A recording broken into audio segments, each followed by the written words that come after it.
Many times the Yitzhar tries to make us think that way.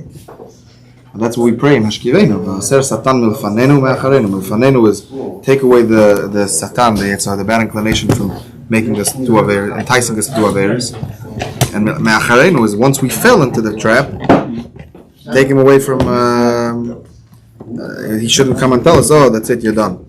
You're lost cause."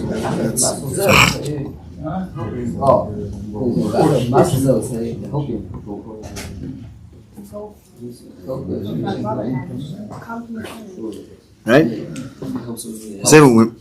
And what would they use for the wicks for these? They would use the old clothing of the Kohanim, right? The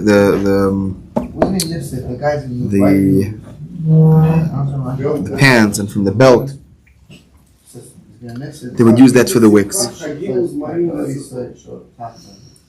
And the light was so big that there was not a courtyard in the whole Yerushalayim that didn't light up from this light that happened in Beis Hamikdash. From this light that they lit. It was huge, tremendous light. And who Chasidim and Shemaisa, how you miracle pious people, they would dance and would use torches. And the Leviim the Chasidim and Shemaisa, the pious, they would sing. The Leviim, they would play the instruments. And they would stand on the 15 steps that would lead up to the Heichel, the 15 Shir Hamala steps. They would go from Ezra Yisrael to Ezra Noshim, which corresponded to the 15 Prokim of Tehillim, the Shir Hamalas, the 15 Shir Hamalas that we have in Tehillim. There was a coin standing on top that they would say a tkiya, they would blow a tkiya, a trua. The tkiya is the straight, the trua is when it's split up very, very short, like that, and then another tkiya.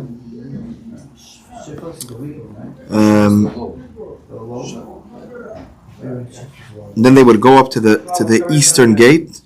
When they came to the eastern gate, they would turn from east to west, and they would say, "Our ancestors." It's referring to, I think, the first Beis Hamikdash. They did everything. They did all the internal part. They weren't thinking about you, Hashem.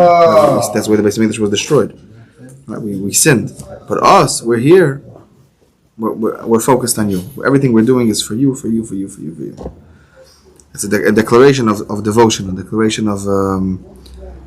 The Gemara goes into describe even more you just understand from this what was the why was the balcony such a big deal? They made a balcony for the women because what happened was they started mingling, and at the right time, the right place. Mingling is not necessarily a healthy thing. Right, there's a psychology behind it, right? Because the simcha is not just a party; it's a very deep thing. Real happiness is very deep, and it brings you closer. It brings people closer. It brings us closer to Hashem, and it's a tremendously powerful thing. It's not just eat, drink, and be merry, for tomorrow you may die. It's something internal. And if we're not focused, we miss the boat. With simcha, what we could accomplish with simcha, the gates of heaven are open, and especially on a time like this, because of the happiness that's in the air, that's in the very air that we breathe. It's a time of simcha, zmanim, it's a zman simchateinu. So you need to be focused. You need to be focused on and what was the simcha? What was the big idea of the simcha? That everyone was focused on their thing, right? We understand that. A man has his place, a Kohen has his place, a Levi has his place, a Yisrael has his place, a woman has her place. And what we say in Hallel, what's a woman? Akeres Abayis. Really, we got out of Mitzrayim because of the women. The women were strong. The women were stronger in a certain way than the men emotionally, and they gave us the men strength to not to give up. So everything that's in the world today, where they made up this whole thing of women suffrage, women less. Judaism was never that way. People they think that maybe it looks that way, but really, the woman has her place not because of segregation. It's because the woman is extremely precious, and you guard your diamonds very, very much. And she's on such a high level that it's everyone has their place and their time. And if everyone does the same thing, you can't get anything done. Right? Each one has a unique part that they need to do.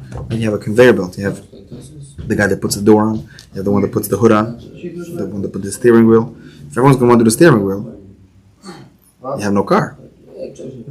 To achieve completion, to achieve, what we have to achieve, everyone has to appreciate their position. Right? A man cannot give a child what his mother can give him. It's not for no reason that it says, Shema beni musar avicha, listen to the lessons of your father, ve'al titosh Torah imecha, but don't let go of the teachings of your mother. Because many times what will keep someone going in the most difficult of times, or in the most, will be that which he got from his mother. That love, that care, that feeling, those organic lessons that only a mother knows how to properly give. So they made Ezra Snash Tikkun Gadol because one of the biggest simchas of Simchas B'Shev was that everyone appreciated their place. There was no, why could he and not me? Who does he think he is? There was no who do you think he is. He is who he is, I am who I am, and each one from our place, we have adopted him. We can reach the highest level from our place. We're always growing, but each one has that position. We're always striving for more. It's interesting, on Rosh Hashanah and Yom Kippur, when the Chazan says, he starts Shachris, he says out the word HaMelech. He cries out the word HaMelech, the king. He says it from his place, not from where the Chazan stands. So why is that? A beautiful explanation. That a Jew has to realize that from wherever he is, he can cry out to the king. Hashem is always listening to him. He's always there. When you cry out, from wherever you are, Mimamakim, from the depths, Hashem will take you and pull you out and put you all the way up front. You just cry, Hashem, I want to be with you. I want to be close to you. So that's that lesson that the Chazan teaches everyone. Rosh Hashanah, we're talking about coronating the king this whole time. Rosh Hashanah, Kippur, Sukkot, Simchas Torah. We want to get close. We're renewing our relationship. I'm sitting in the back. How could I? There's so many people in front of me. What we got to do is scream at HaMelech. I want you. And by Hashem, there's room for everybody. There's no such thing. By Samigdash, it's brought down in Aliyah Regal, there was no such thing that someone said in Yerushalayim, there's no place for me. It didn't exist. Miraculous. In Beis Hamikdash, we stood like this, squished. You had to bow down, full, going all the way down. There was a room for everybody. You look at the place where the Beis Hamikdash stood.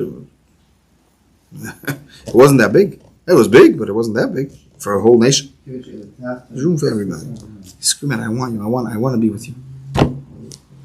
He'll pluck you out from wherever you are. You just gotta grab on and not let go and keep on climbing. No matter, there's no such thing that it's too late. You have a pulse, you have a chance. That's it. And that brings tremendous happiness. When we realize our potential, we realize we can. Yeah. That's a little bit of some of the simcha of Simchas B'Shev, and it was on such a level that he did, because it was internal. It wasn't because I'm getting this, because I'm getting that. It was because I appreciate who I am, and I appreciate my ability because of who I am. Who am I? I'm a child of the King. Hashem chose me for this unique thing that I'm doing in my life. Everyone has the general responsibilities of Torah, Avodah, but then everyone has their thing, whether it be Chesed, whether it be Torah, whether it be... Everyone has to have a little bit of everything, right? There's no such thing. Torah without Chesed doesn't work. Chesed without Torah also doesn't work. But everything has to, when we bring everything together in a nice harmony, like an orchestra, like a philharmonic. Everyone has its right place. Everyone has its unique position that cannot be substituted by anybody else. Realize how important that is. Whenever we say Keter, we say Kedusha, putting another diamond on the crown of the king. Baruch Hu set up that he wants us, he wants to be closer. The Zohar Kodesh says, what's a mitzvah? A mitzvah is Hashem saying, I want to spend time with you. That directly brings us closer. And what are we here in this world for? The Ramchal explains. be close with Abraham with Hashem. We're on troubles. We get confused throughout the year with this, with that, with work. We have to. Sukkah teaches us to stay focused. When we go to the Sukkah, we realize what's important, what's not. And now the job is to go through it into the winter and stay in that hug that Hashem gives us. Rizal explains that the Sukkah, the minimum dimension is 2 walls and a little bit. It's from the shoulder to the elbow to the hand, and then the hand. It's a hug. The pasuk is Shir Hashirim in Kahal. Shir Hashirim. I think V'yimincha techapkeni. Your right hand will hug me. That embrace that we get from Hashem, that to take that with us. Sukkot doesn't end when we make Havdalah. The energy, the atmosphere of Sukkot, we have the ability to take it with us. It's up to us. Thank you.